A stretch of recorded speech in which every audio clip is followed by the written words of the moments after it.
As sports history fans, we often reminisce about the legends. Willis Reed limping onto the NBA Finals court, Curt Schilling's bloody sock, Kerry Strug's courageous dismount, and so many more. These moments often define sports history.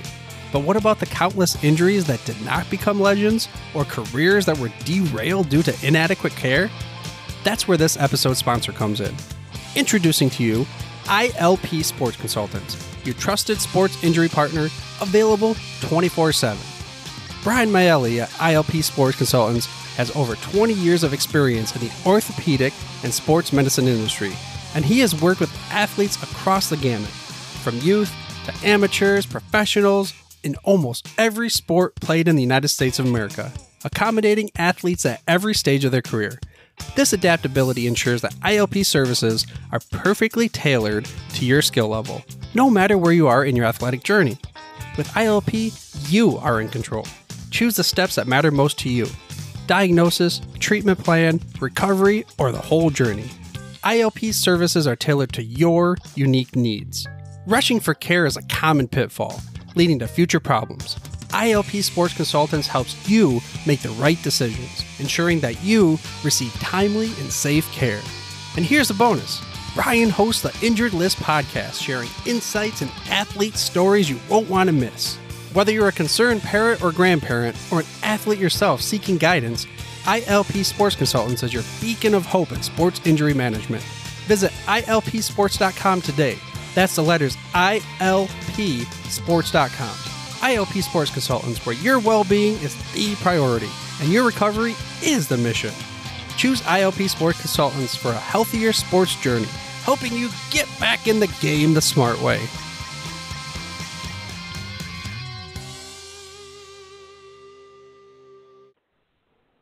Blog Talk Radio.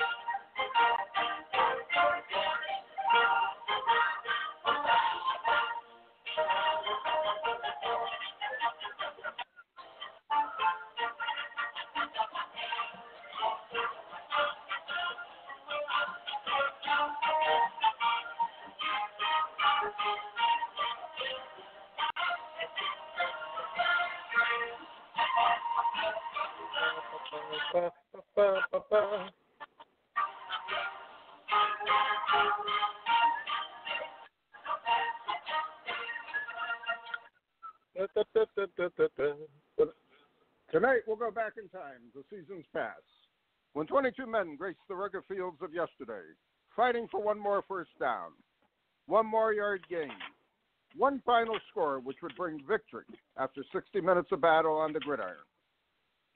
Tonight, we'll explore the world of gridiron greats. Welcome to Gridiron Greats Football History and its Memorabilia on the Gridiron Greats Publishing and Broadcasting Network.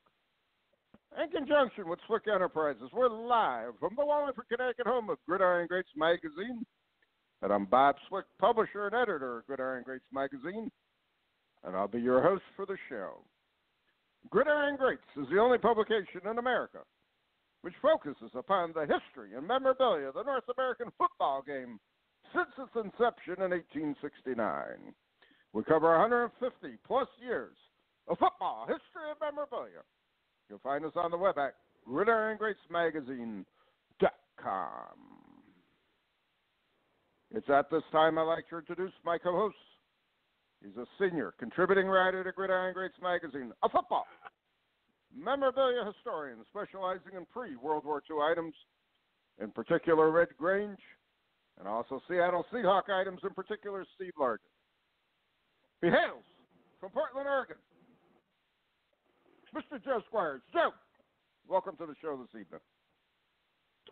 Great to be here, Captain. Very excited for this show. We have a great lineup.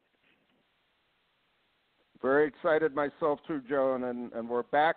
It's 2020, and we're in for our all-new 2020 season of Gridiron Greats, the podcast. I can't wait. Mm-hmm. A lot of great shows. Yep. A lot of great shows coming up. And we're going to lead off tonight talking about an incredible unopened box of cards. However, they're not football related. Fill us in, Joe. Well, a one-off from football for sure, Bob. Well, it was pointed out to us, Mile High has in our upcoming auction a partial box of 1933 R136 National Chickle Skybirds. It apparently comes, they're penny packs. Comes 100 packs to a box, and there are 91 unopened Skybird packs in this box. What does it have to do with Gridiron Greats football, you ask? Well, National Chickle, their first foray into the card business was this 1933 Skybird. So next was the 1935 Chickle. So it kind of gives us collectors a little glimmer of hope. There's a box of National Chickle Skybirds. Could there be a box of National 35 National Chickle football out there? There's just never been seen. There's wrappers that we've seen, but no one's ever seen an unopened wax pack. And definitely my white whale, the 35 Chickle uncut sheet. That it just gives you that glimmer of hope, I guess, like finding water on Mars. Now, I'm curious, do you have any idea what the box is currently going for? How many millions of dollars, if at all? Let me look here, Bob. I took a snapshot of it. I believe their auction's not open yet, is it? Or no, it is. It's running. Okay. Hang on a second. Let me look. I took a snapshot. It is at $26,804, not including VIG. So, yeah, that's cheap. Yeah, I would agree with you. Yeah, written on the box is received in 1933. So, not to say that can't be faked, but I mean, these are penny packs. I mean, it's pretty easy to look through the wrapper. I mean, there's a lot of design on it, but so little is known about the Chickles. I mean, were Chickles penny packs? Were they nickel packs? Was there gum? I would imagine there was gum in there. It's National Chickle gum. So, they're considered, so we can imagine. But, and the topic came up, what would an unopened pack of 35 Chickle go for? And we know that the Chickles were issued, originally with the first series, aka the first 24 cards were issued, and then later on the second series, the second 12 cards came. We know that the first 24 cards have, nearly quadruple the population of the second series 12 cards. But I mean, did after they came out the other 12 cards, did they start mixing? Did they start mixing them up? Did could you get a nickel pack with some first series cards in there, a couple second series cards, including the obviously the ultimate card, the number 34 Nagurski. It's just there's not a lot known. I mean, if it's a one card, penny pack with gum up against it, I mean, you take something that's 90 years old like that, and obviously there's going to be gum stain. So, but I don't know. There's just I think, in my opinion, I truly believe there's unopened 35 National Chickle football out there, and I think it hasn't come to the market. It's one of those undisturbed finds, and or someone is just holding on to it. And I really predict that something is like that out there.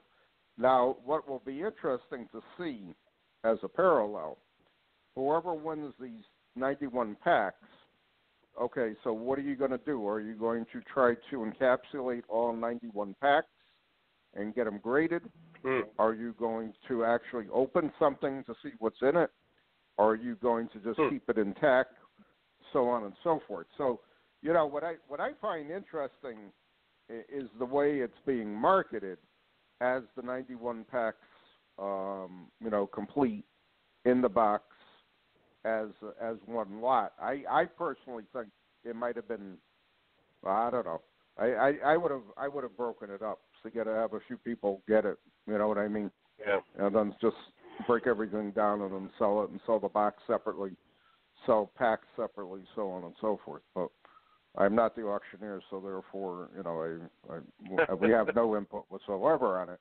But I do predict that'll probably break 100,000 with the buyer's premium on it easily, Yeah. making each pack 30, that expensive. Yeah. So. Yeah. Well, 33 Chickle Skybirds is a very popular set. I mean, I've heard of it. Yeah. I don't collect a lot of non-sports, but I've heard of it. I think it's beautiful. It's a stunning set. So it's not a very thinly traded set. Right. Right. So I mean, there's some dry powder out there that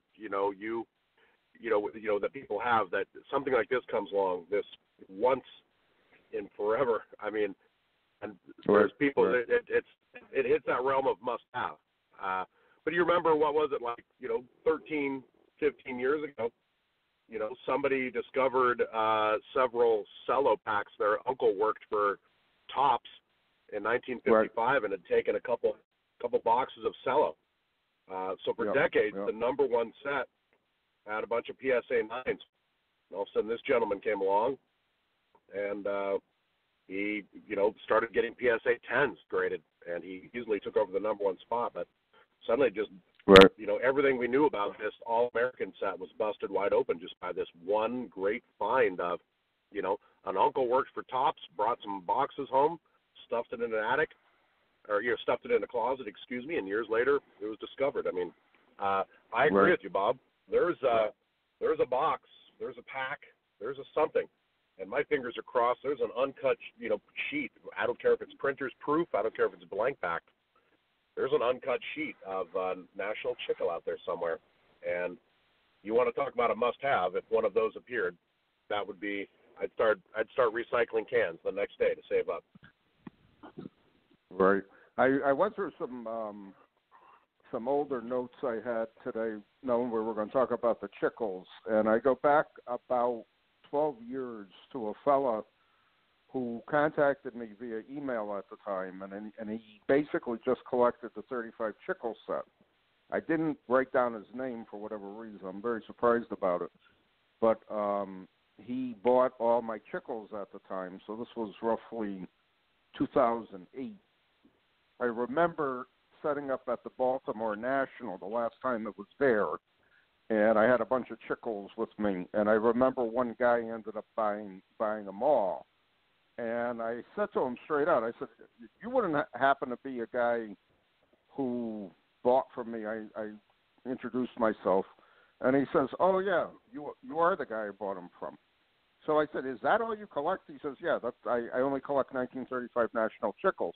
So I said, are you hoarding them? Wow. And he says, not really. He said, I buy them, and I keep trying to put more and more sets together. He wouldn't disclose how many sets he had.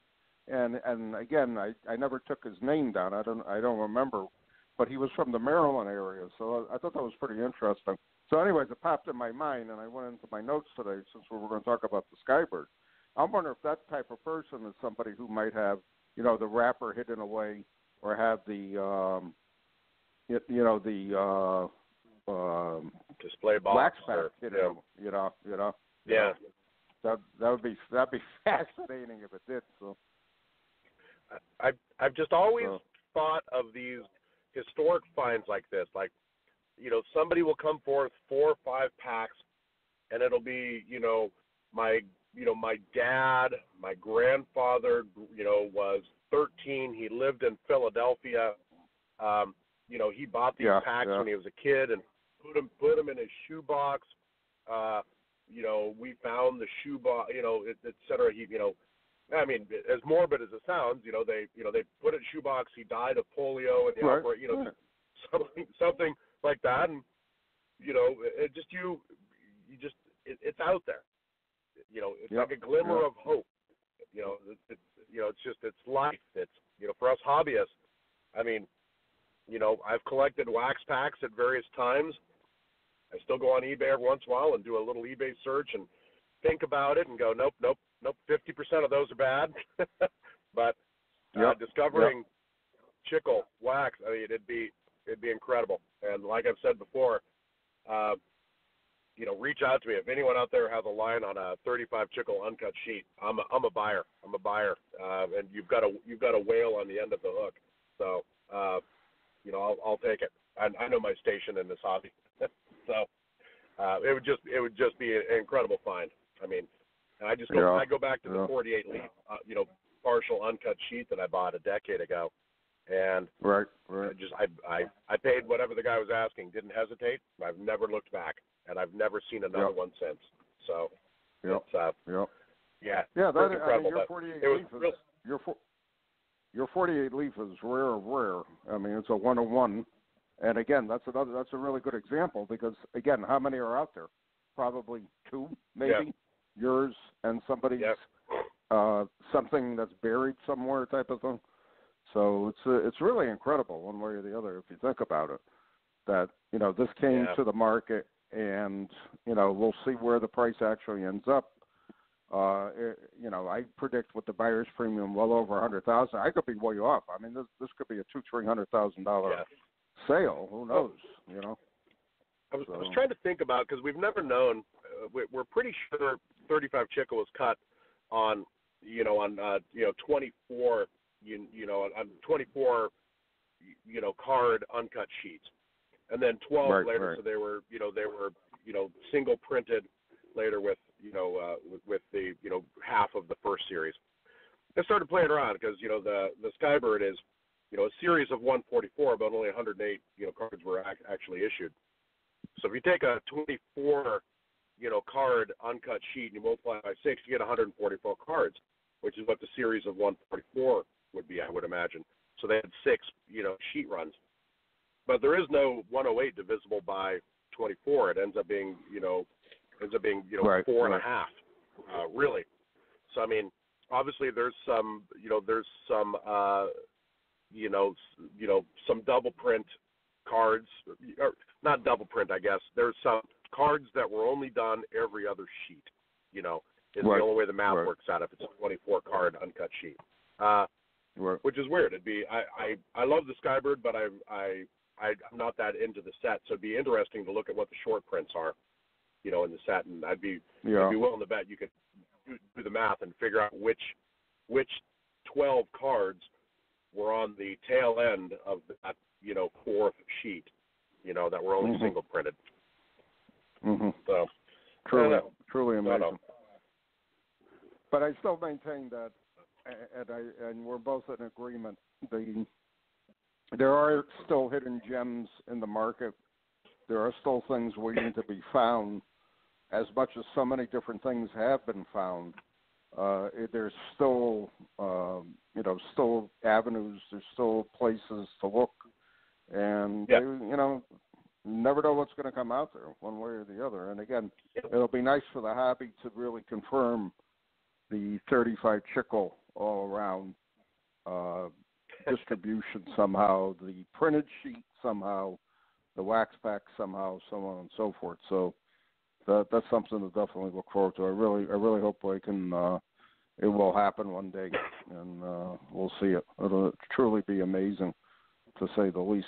And and that's not to say too, there's still going to be other stuff out there, from the late 40s, 50s, and early 60s that are just lurking out there, waiting to be found, and that'll have a strong impact on the hobby also at the same time.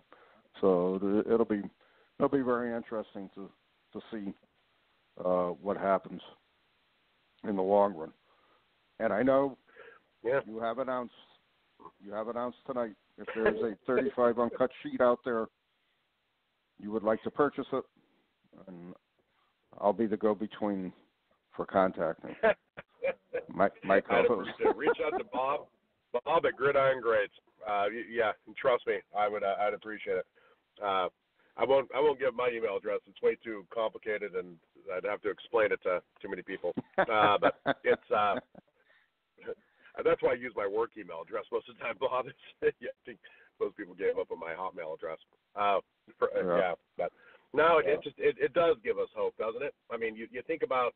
Oh, I mean, yeah. there was a convenience store, a convenience store like 5-6 years ago, and I forget what they found, but in the back, somebody was cleaning out the shelves, and stuffed in the way back was, something like a 48 Bowman box, with 10 packs in it, and I forget what year it was, but it's just, and they're like, man, no one's ever cleaned that shelf, and you think about it, you're like, all right, 60 years, no one's ever cleaned that shelf.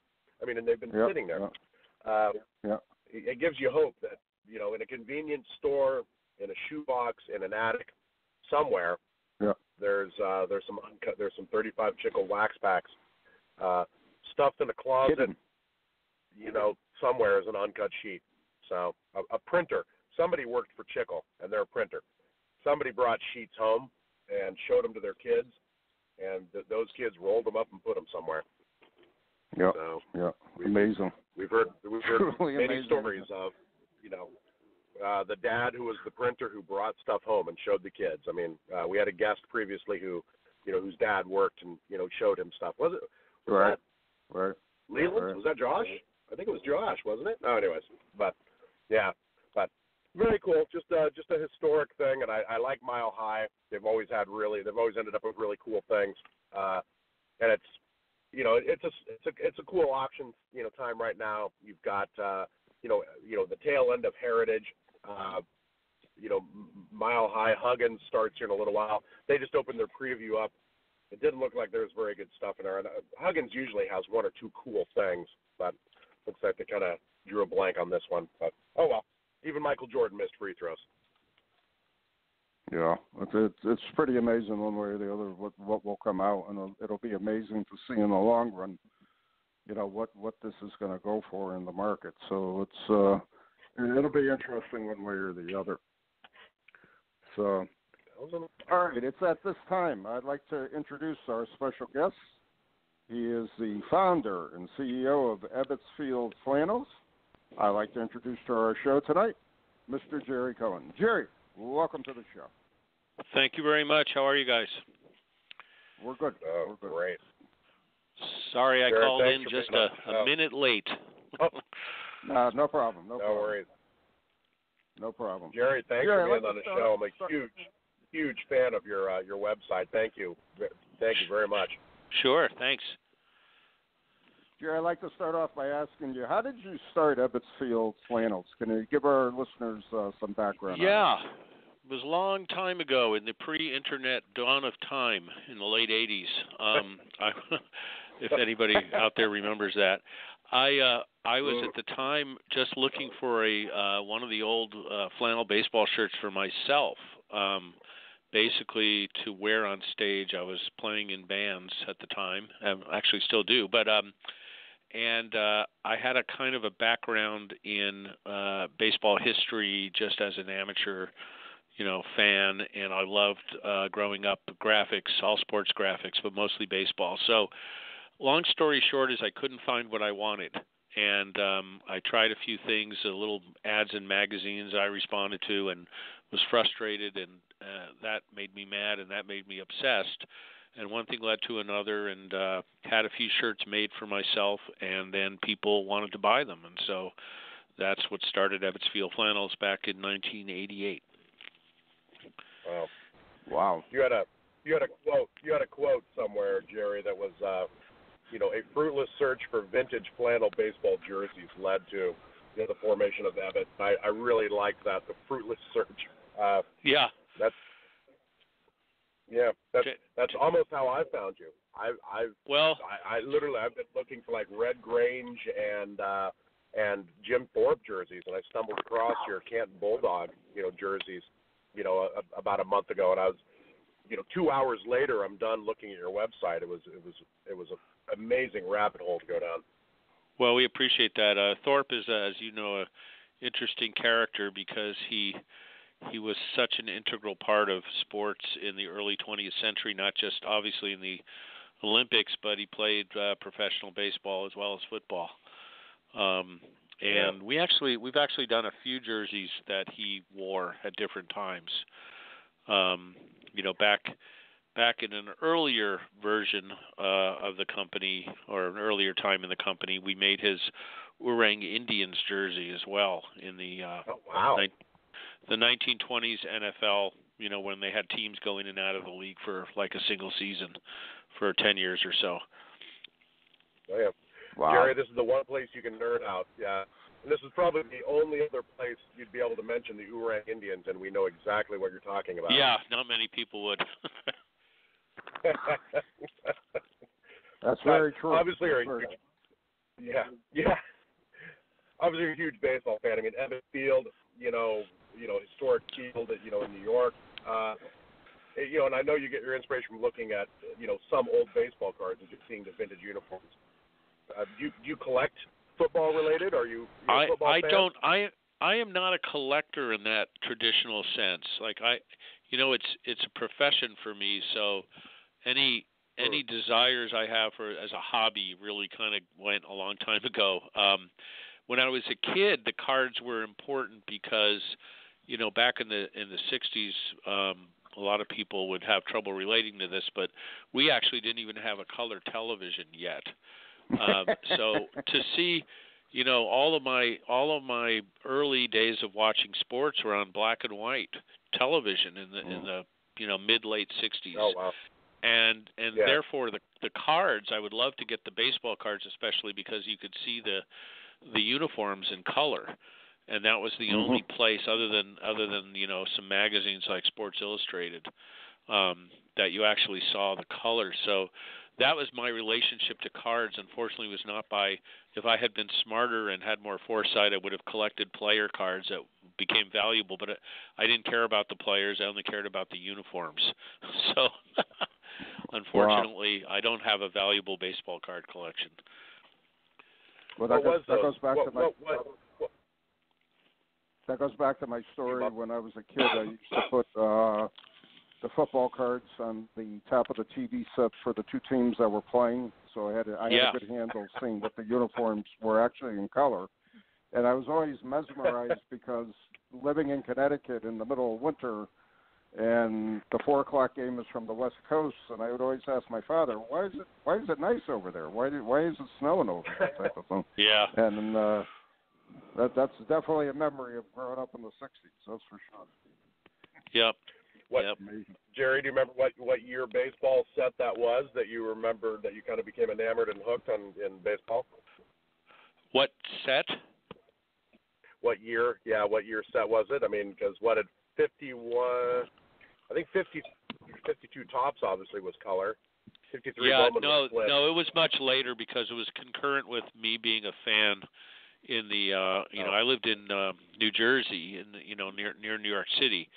So I was a Mets fan back then because my dad was a Brooklyn Dodger fan, so you could see where the name of the company comes from. But so we inherited the Mets as kind of the replacement team.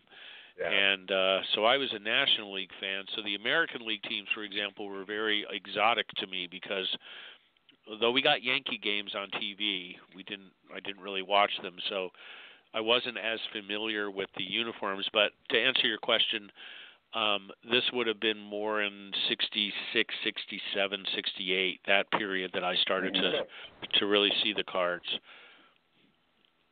I always remember that for some reason I would end up with was it Joe Brinkman from the Washington Senators? I don't know why, but I must have had eight or 10 of those damn ones, just randomly. Yeah. You've done a great job of losing your New Jersey accent, Jerry. Congratulations. Yeah, well, I've been on the West Coast for so long that I just more or less have the generic Western U.S. accent now. Totally. Jerry, you say your company's saying it's vintage authentic, and it shows how you produce everything. Can you tell us about the process if someone came to you with a custom jersey request, for example? What research might you be doing? How does the process actually work? Well, we're pretty limited in what we can do, what we call custom, and some people are disappointed because they like to draw something on the back of a napkin and have us create it for them, and we're not doesn't really work for this kind of thing. So for custom for us is, let's say they had a grandfather or a relative who played minor league baseball for some obscure team, and they send us a picture. It's always black and white, and we can convert that and use our skills and our eyes doing this research for 30 years and accurately recreate that jersey. Although sometimes there might be some guesswork involved on the colors, but basically there's just either we have the research or the customer will send it in terms of custom. We have to disappoint a lot of people because people want a very elaborate one-off hockey jersey sometimes, and they don't really understand that that's something that has to be programmed into a knitting machine. And to do that for a one-piece order is not really possible, at any reasonable price. So we're pretty limited on those custom ones, or what we're calling custom to flannel baseball jerseys. Football, if it's not too complicated. Fortunately, most football jerseys were, simple sleeve stripe patterns, and we have most of those already programmed. But if they want a hockey jersey with very elaborate three-color striping on the body, that's something we need, a dozen pieces at least to be able to do it. But the process really is usually that. There's usually not an original garment we can look at. That, of course, makes it very easy. But we have a very good archive of athletic fonts. We know what the patterns were. We know what the manufacturers did at any given time. So, with our background, we can usually do what people want. That's you had very a really fascinating video. To me, just to make this point, I like collecting. I have a handful of athletic equipment catalogs for football, and I always thought that was, for guys who collect footballs and helmets and stuff like that, that's a great reference tool as far as looking at the stuff. So I'll assume like older magazines would probably be something that could be used also to say, for example, an old Pro Football from magazine from the 40s or whatever might have some pictures of the uniforms or whatever. Do you have those kind of items on file? I'm just curious. We do. It's fairly random. It's not like any vast archive of them that I can look at. But our earlier years were really focused on baseball. So those files, I still have the physical, files in alphabetical order by city, filing cabinet. After that, when the internet started to take over, I save anything I find. I save in a folder in various different places, and then I could usually refer to it quickly. But in terms of magazines, we have a lot of them, but they're kind of random, one from this year, one from that year. They're not like a collection of a lot of them in any. They're very it's very difficult to find that stuff. I did used to buy these old, like you mentioned, the athletic catalogs, so Wilson, Spalding, and many of the ones that are no longer with us. I have several of those, and they're really wonderful resources. Some of them were just, the illustrations were just gorgeous. And what people don't really realize is that, for example, in the 1930s and 1940s, speaking just about football uniforms or jerseys were offered in maybe 10 fabrics. They were, lightweight wool, heavyweight wool. The Doreen fabric started to become available much earlier than even I realized. In the late 30s, they were already offering the Doreen, which, to those who don't know, Doreen was a plated cotton and rayon or nylon that started to supplant the wool. By the 50s, pretty much all of it had, wool was pretty much gone in football. But anyway, some of these catalogs are quite spectacular, and they're great resources. Can you imagine wearing a wool uniform in the South playing football? If you really look at our football jerseys, as well as some from the time, they're not as uncomfortable or as heavy as you may assume. There's jersey knit, which is actually a technical term, is a much finer knit than, say, sweater knit. So the wool was not that chunky. It was very tightly woven, and it actually had a lot of give to it. So, and even the flannel baseball uniforms, particularly of the 50s and 60s, were very, very lightweight and very comfortable. People assume that the wool was gone because of comfort, but this is one thing that I never tire of correcting this mythology, is that when baseball switched out of the wool flannels, it wasn't for comfort. The double knit polyesters that initially replaced them were actually heavier, and they didn't breathe in the heat. So the idea was not so much the player comfort, it was the ease of care, where a wool jersey would have to be stitched back together if it was, for example, torn, because it was a woven fabric. Yeah. The polyester double knits were just popped back into shape, and you could throw them in a dryer, which you couldn't do with the wool ones. So it really had nothing to do with comfort. The flannels, if you look at pictures of Mickey Mantle, that era in particular, Roger Maris, Mantle, the 60s, Willie Mays, those guys were wearing extremely lightweight flannels that had synthetics blended into them. And they were cut, in such a way as to provide a lot of comfort and a lot of breathability. And the polyesters, on the other hand, in the early 70s were very heavy, and they were form-fitting. So you see the V-necks and the three-color elastic belts and all that stuff. So that was really the change. It was more of an ease of care than it was a comfort issue. Wow. Well, you know your uniforms and fabrics, Jerry.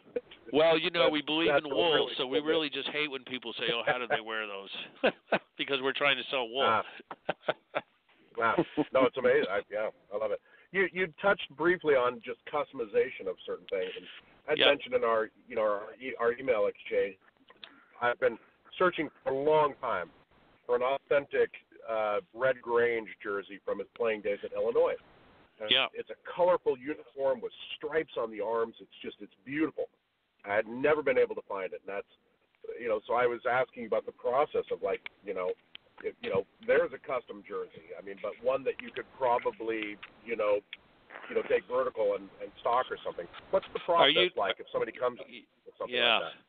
So I'm looking now that you were talking about it. So he did wear what we call the friction cloth jersey, which, the one with the strips and the V on the arm. Yeah. That is the one that we haven't really tried to crack. And the reason is,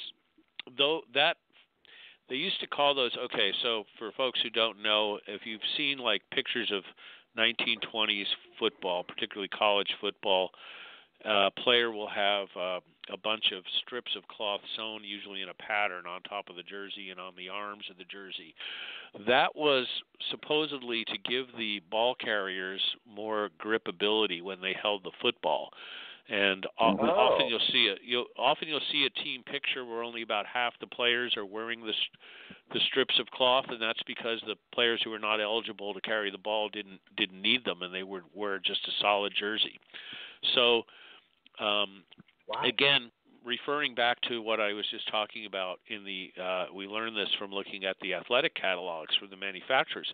That was called friction cloth, and they used a few different fabrics to do it. One was called airplane cloth, and one was called friction cloth, and it had little ridges in it. You can't always see it in the picture, so it kind of had a rough texture.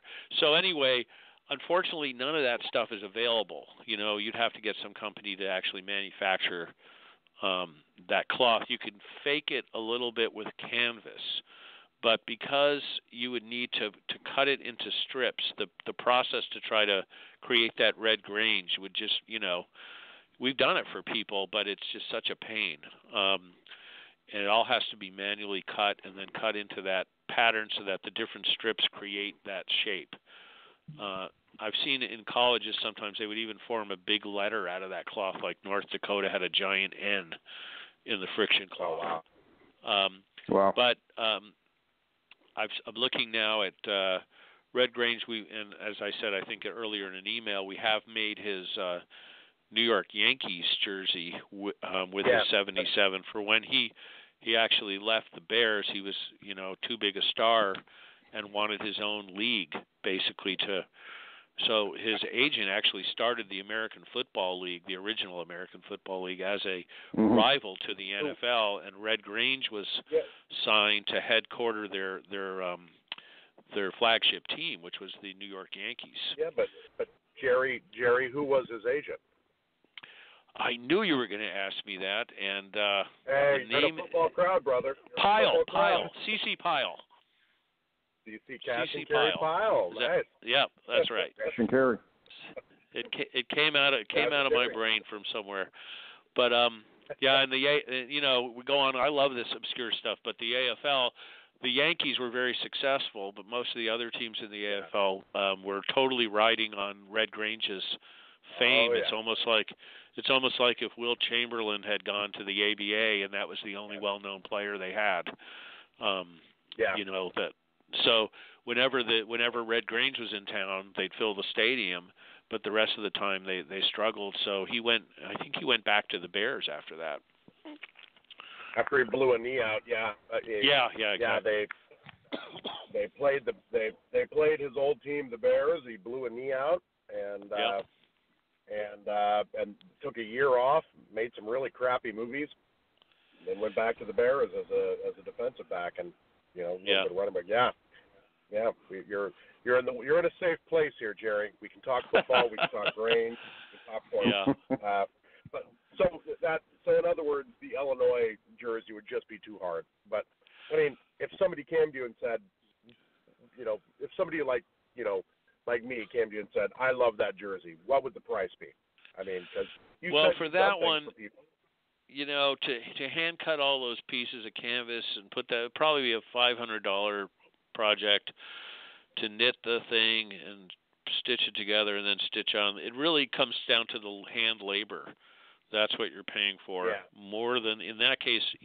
We had a guy, must have been 4 years ago, and I regretted taking that damn order. It was just cursed because he gave us plenty of time, which people don't often do for custom work.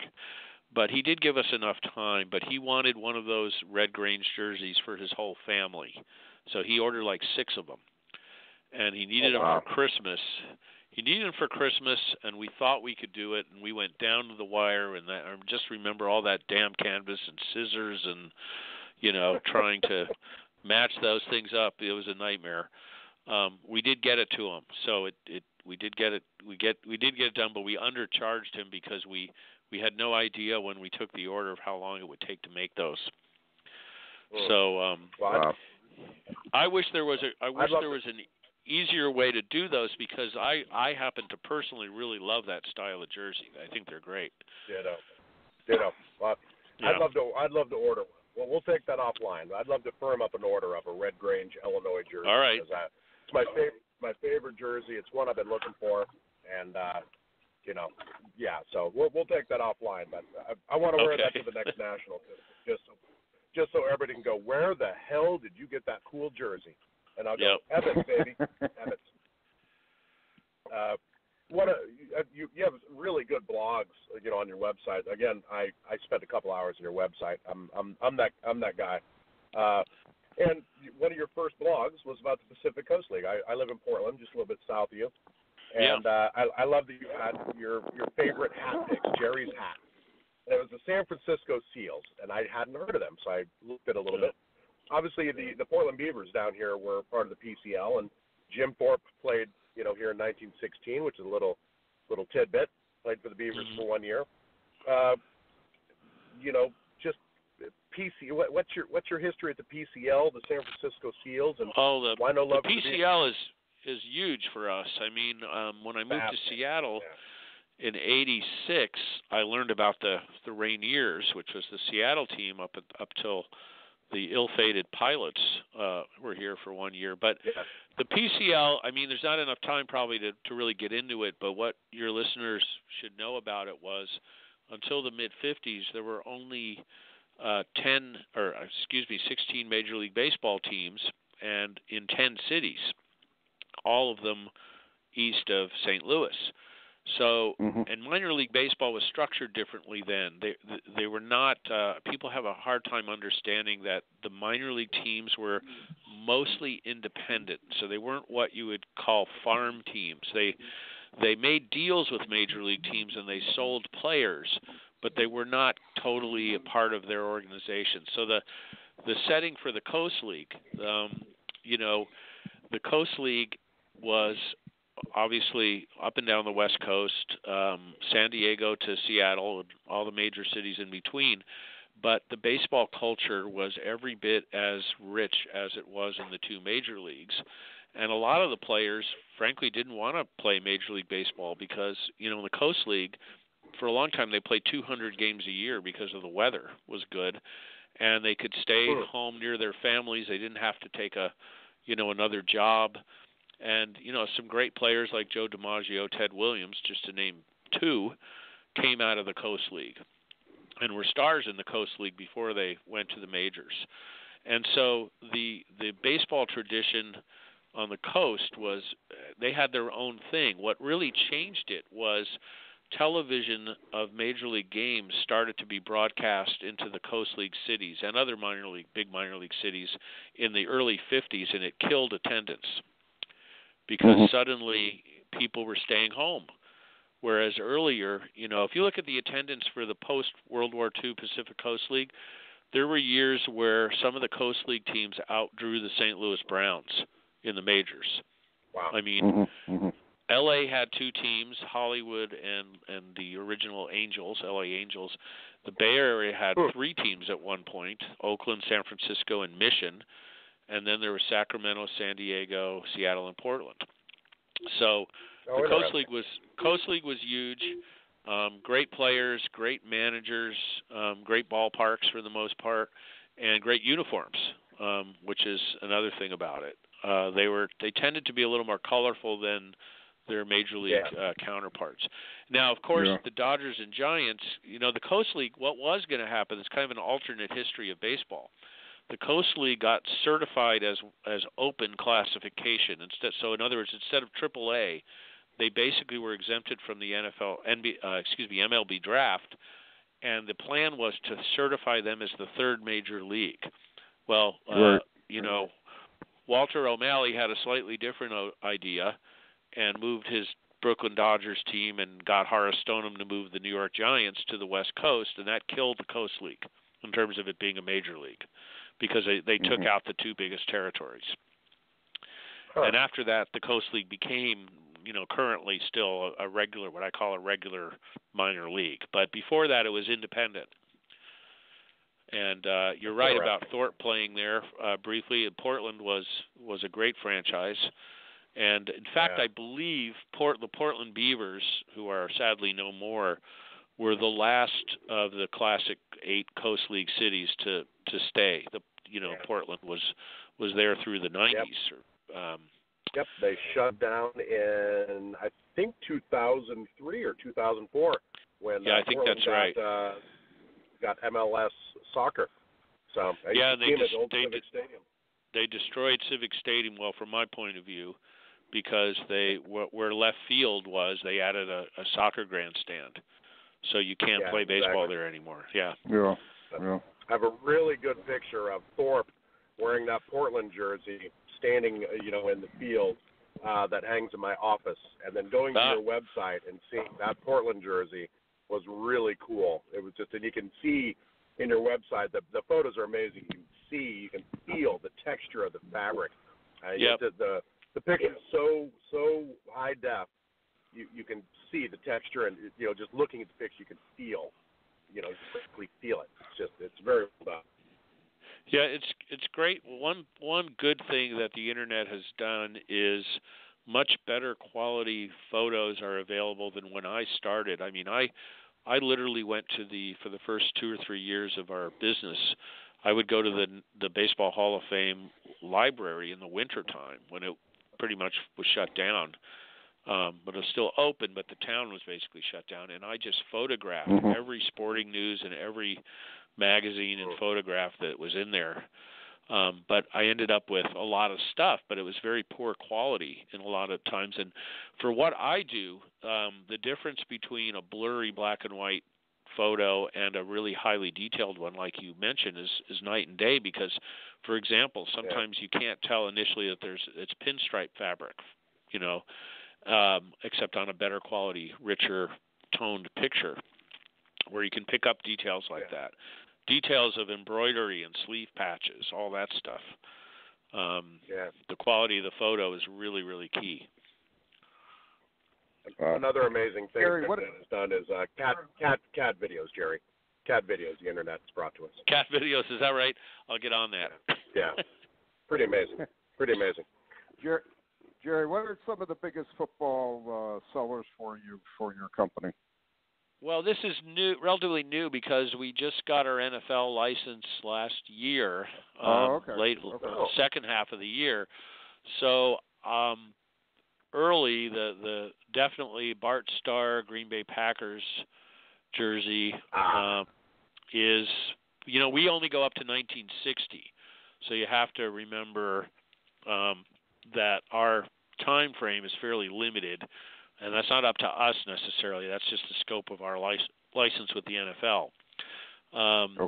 But in terms of football, NFL football, the Boston Patriots. It's funny.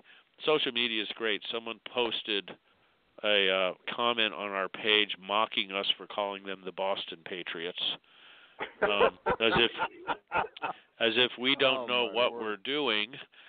I resisted responding, and fortunately one of my other customers educated the person and said, you might want to check your history, because they were the Boston Patriots for several years before they were New England. So, but the 1960 Boston Patriots is a big seller. The Bart Starr 59 Packers, we do pretty well with the Browns. 52 Browns. I'm just looking here. The Bills, those first year AFL teams were really, really fun. And then Frank Gifford, 58 New York Giants, the white one with the red stripes, is always a favorite of mine. So those are probably the Jim Otto Oakland Raiders. And we've had other people so-called. We've had people correct us, quote unquote, on the Raiders, saying they were never gold. Well, they were. 1963 is when Al Davis took over the team and changed their colors to black and silver. So, so stuff like that. In terms of the wool jerseys, collegiate jerseys, that's a little different.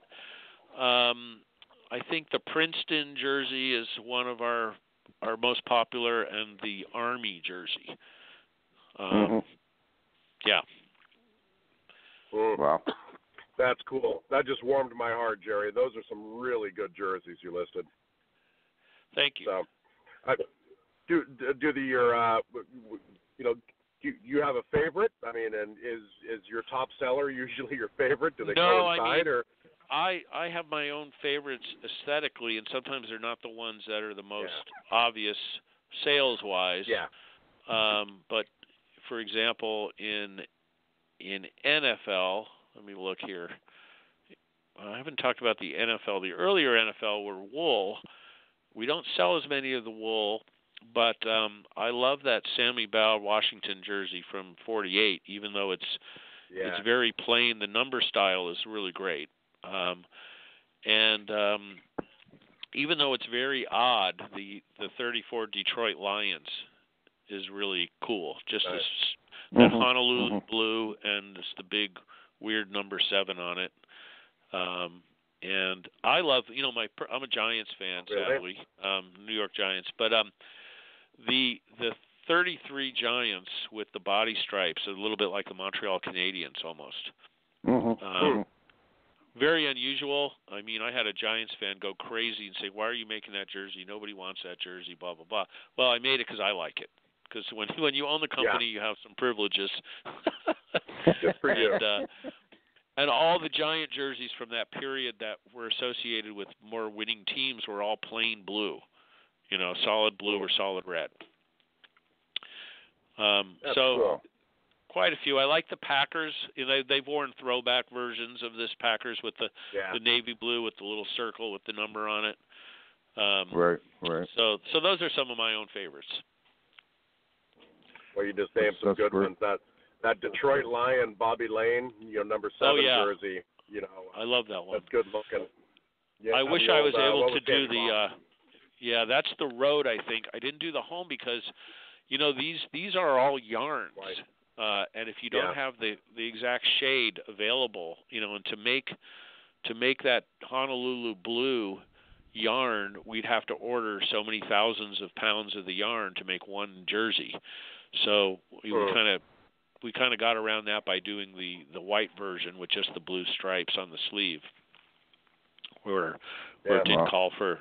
So those, we didn't talk about this, but there are some technical challenges sometimes to doing some of these historic things, because in terms of wool or these Doreen jerseys, you actually have to have specialty yarns. Yeah. You can't just go down to the yarn store down the street and buy it. Just hearing you say like the Sammy Baugh, from the Redskins. I'm a huge Sammy Baugh fan, so I can envision that jersey. That's cool. So Amazing. You're living Jerry, the dream, we're Jerry. A lot of people dream about doing what you do, and you're doing it, my man. I'm jealous. Well, it's a lot of fun. It's still very, very gratifying to make these things come alive. Yeah. Jerry, we're almost out of time, but I'd like to ask where our listeners can contact you as far as your store is concerned. Do you have a store, or is it just online? We're mostly online. We have a small, fat kind of outlet store in Seattle, in Pioneer Square area. People know where that is. But Ebbets.com, and that's 2 B's, 1 T, no, not 2 T's, EBBETS.com is the website where you can see all the stuff we talked about. And, our emails and stuff are there. So if anyone wants to contact me with a custom order, I'm the guy who reads those custom order emails still. So happy to entertain anybody's idea of a custom or, anything else on our site, obviously. Wow. That's great. The world is there for customization. So, I'll be reaching out to you about that Grange, Illinois one Great. A little later today. But, man, I can't wait. Like I said, I ordered my Thorpe Canton Bulldog one. I got the sweater. I'm waiting for the jersey to show up. So you guys do custom make them. So we do. Being patient. They do take time sometimes. Yeah. Thanks very much, you guys. No hurry. Thank you, no Jerry. worry. I don't need it for Christmas. All right. Take care. Jerry, Bye-bye. thank you very much for being on the show. Thank you. Bye. Thank you. Jerry Coe, Wow. CEO of Ebbets Field Flannel. Wow, what an education. That was amazing. So we're really pressed for time now. So within 2 minutes, Joe, I'm going to hand off to you immediately. What'd you pick up on tonight's show? Wow. Kid in a candy store, Bob. Just imagine having that job, just getting to, like, hey, walk you out to the factory floor. Hey, gentlemen, need a Sammy Baugh jersey. Just absolutely cool. That's pretty cool. It was fun to hear him start talking about Red Grange.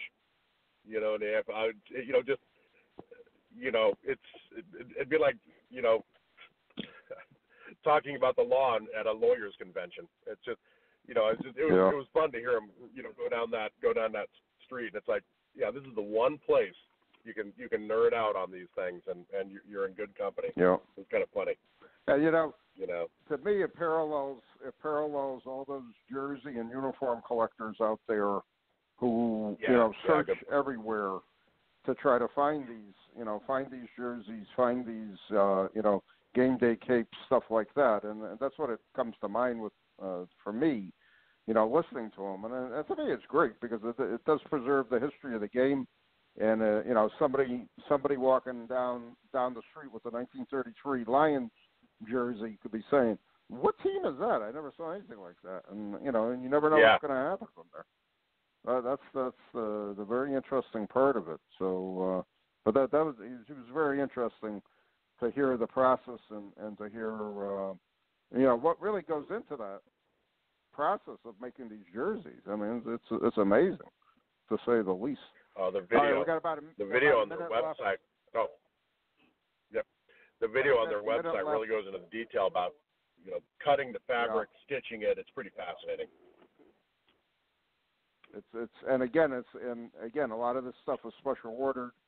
You got to buy X amount, so on and so forth. So it's not just like calling the guy up and say, all right, I need this jersey by Friday. It's not going to happen, type of thing.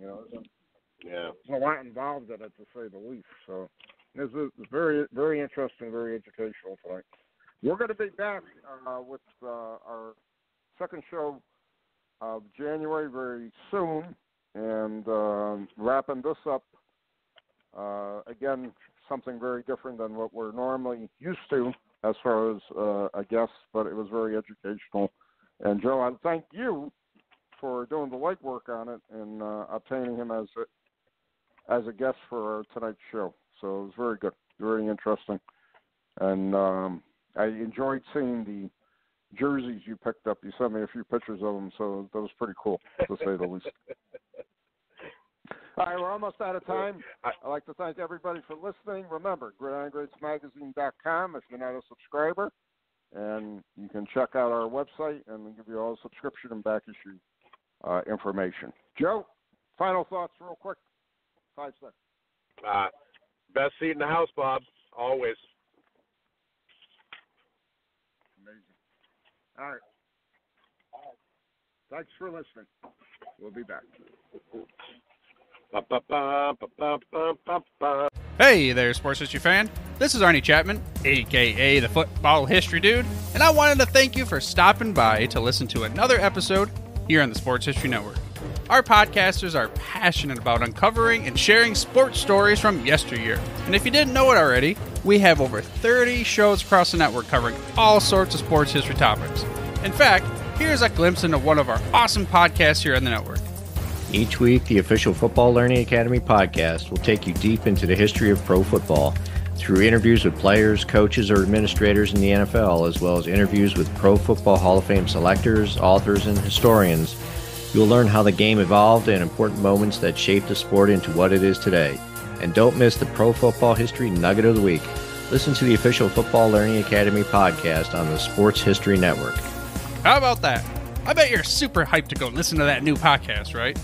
Well, to learn about this show and all the other podcasts on the network, head over to sportshistorynetwork.com/podcast. Again, that's sportshistorynetwork.com/podcast. Head over there today to find your next favorite sports history podcast.